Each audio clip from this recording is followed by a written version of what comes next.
Pemirsa, ratusan delegasi dari 44 negara lebih akan berangkat untuk membuka blokade di Gaza. Dari Indonesia ada influencer dan sejumlah tokoh petinggi yang ikut dalam aksi ini dan telah lama menyuarakan aksi untuk Palestina. Berikut wawancara Iqbal Himawan dari Tunisia. Dalam beberapa hari, seluruh delegasi yang bergabung dalam Global Smooth Flotilla dari lebih dari 44 negara, ratusan akan berangkat berlayar.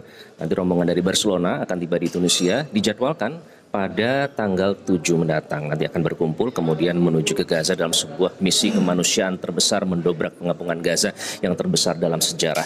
Nah, ada beberapa tentu tokoh-tokoh yang ikut, ada influencer dan juga tokoh-tokoh penting yang selama ini aktif mengadvokasi terkait dengan isu Palestina, permasalahan Palestina dan menyuarakan penderitaan rakyat Palestina yang saat ini masih terus berlangsung dan menderita akibat genosida Israel. Kita akan berbincang dengan dua di antaranya, dengan Mbak Asma Nadia dan Ciki Fauzi.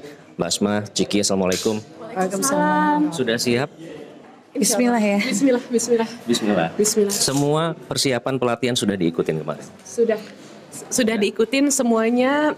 Insya Allah ini tinggal tunggu arahan aja untuk bergerak, karena memang namanya ini kan misi, sebuah misi yang berhubungan sama laut dan juga banyak aktivis dari berbagai belahan dunia. Uncertainty-nya tuh tinggi, dan sekarang ini memang yang kapal-kapal bergerak dari Barcelona sedang menghadapi heavy storm, jadi mungkin ya sedikit ada keterlambatan waktu untuk tiba di sini, tapi insya Allah kita akan firm berangkat tanggal 7, insya Allah.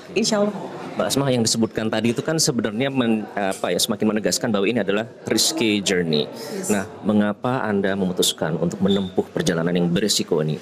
Ya, sebenarnya Asma di sini hanya memberikan support ya ke teman-teman gitu. Tapi kalau menurut saya ini salah satu momentum yang sejauh ini paling bersejarah gitu, dan siapa sih yang nggak pengen ambil bagian gitu untuk itu gitu. Dan karena itu juga kita juga kemarin dalam pelatihan dibagikan juga informasi bagaimana yang terdahulu ya, kapal-kapal terdahulu gitu, resikonya seperti apa gitu, sehingga mudah-mudahan tidak ada lagi nantinya yang bergerak dengan nama sendiri, dengan emosi sendiri, tapi semua berpikir untuk kebersamaan, untuk keselamatan bersama.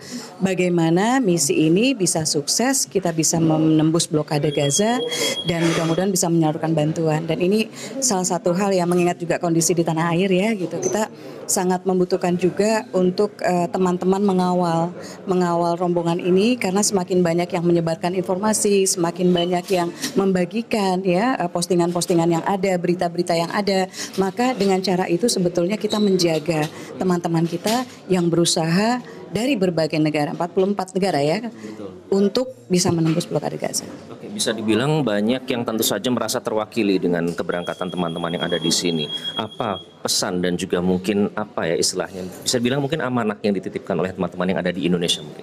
Oke, pesannya adalah terus jaga gerakan ini, nafasnya, perjuangannya, dan kalian bisa jaga dengan sosial media kalian, gaungkan. It's not all about us ya, it's about them, mereka yang ada di Gaza. Soal masalah ketakutan apa yang sedang kita hadapin sekarang sebelum berlayar, ini tidak ada apa-apanya dibanding genosida yang terus-menerus terjadi di Gaza terhadap berbagai hal yang sangat tidak manusiawi yang sampai detik ini terjadi di Gaza. Jadi benar-benar harus firm, ini semua untuk Gaza, exposure ke Gaza, dan semoga kita terus gaungkan berbagai suara untuk Palestina sampai Palestina merdeka, insya Allah. Apa fokus? Boleh ini Mas, kalau menurut Asma kita harus berterima kasih kepada mereka yang mewakili wajah Indonesia di sini sebagai negara Muslim terbesar gitu. Kenapa gitu? Kalau kita di sini kita lihat gitu, banyak banget yang mereka secara agama berbeda, secara bangsa berbeda, mereka nggak punya hutang dalam sejarah gitu dengan Palestina gitu. Tapi mereka berdiri satu napas untuk Palestina gitu. Jadi kalau mereka bergerak, mereka yang nggak punya iming-iming pahala akan Allah ganjar dan sebagainya gitu, malu kita kalau yang Muslim, apalagi mewakili negara Muslim terbesar gitu, kita nggak jadi bagian dari sini. Baik, jadi juga menyuarakan semua teman-teman di Indonesia agar terus bersuara melalui platform apapun ya, karena satu suara itu tentu sangatlah penting. Terima kasih Ciki, Mbak Asma, kita tentu nanti akan berjumpa lagi, kita nggak tahu satu kapal atau tidak, tapi kita nanti berjuang bersama. Kita akan berlayar bersama, pemirsa, tentu kita harap ini semua demi Free Palestine ya, Free Palestine. Masih terbuka donasi juga, karena ini kan berminggu-minggu dan kita akan merapat kan, jadi buat teman-teman ada banyak banget NGO yang terlibat hebat. Jadi silakan raih salah satunya, salurkan donasinya, ayo kita bantu. Oke, jadi mungkin yang ingin mencari tahu lebih lanjut bisa simak di platform sosial media Indonesian Global Peace Convoy atau IGPC. Di sini nanti ada informasi bisa disalurkan ke NGO-NGO mana saja yang tentu bisa membawa amanah karena sudah kredibel dan terpercaya. Dari Tunis, Tunisia, Iqbal Himawan, Yahdin Syafrizal, Metro TV. Jelajahi cara baru mendapatkan informasi. Download Metro TV Extend sekarang.